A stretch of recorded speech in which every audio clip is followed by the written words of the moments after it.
त्यांची आहे, मानहानीचं आहे. आणि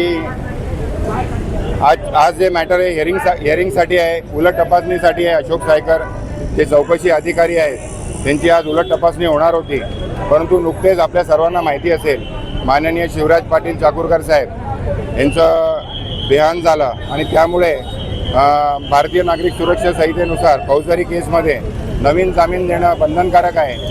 आणि त्यामुळे आज भिवंडी न्यायालयामध्ये राहुलजींसाठी महाराष्ट्र प्रदेश काँग्रेस कमिटीचे जे प्रेसिडेंट आहेत हर्षवर्धन सकपाळजी, आज त्यांची आम्ही बेल पेपर्स आम्ही कोर्टामध्ये लावत आहोत. सदरची केस ही जरी 2014ची असली तरी आपलं भिवंडी न्यायालय चे जे जज आहेत कोळसे साहेब हे जलद गतीने सदरची केस चालवित आहेत. आणि प्रत्येक या क्रिमिनल केसमध्ये फिर्यादी असो किंवा आरोपी असो प्रत्येकाला आपापलं साक्षीदार तपासणं बंधनकारक आहे. सगळ्यांना संधी समान मिळाली पाहिजे आणि त्यामुळे सदरची केस ही अतिशय जलद गतीने चालत आहेत.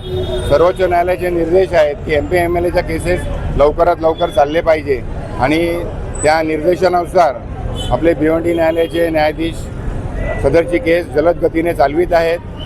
आम्हाला सदर केसमध्ये न्याय मिळेल आम्हाला अशी आशा आहे आणि आम्हाला विश्वास आहे की हा केसचं सत्य सगळ्या जगासमोर येईल आणि आम्हाला भारतीय न्यायव्यवस्थेवर पूर्ण विश्वास आहे.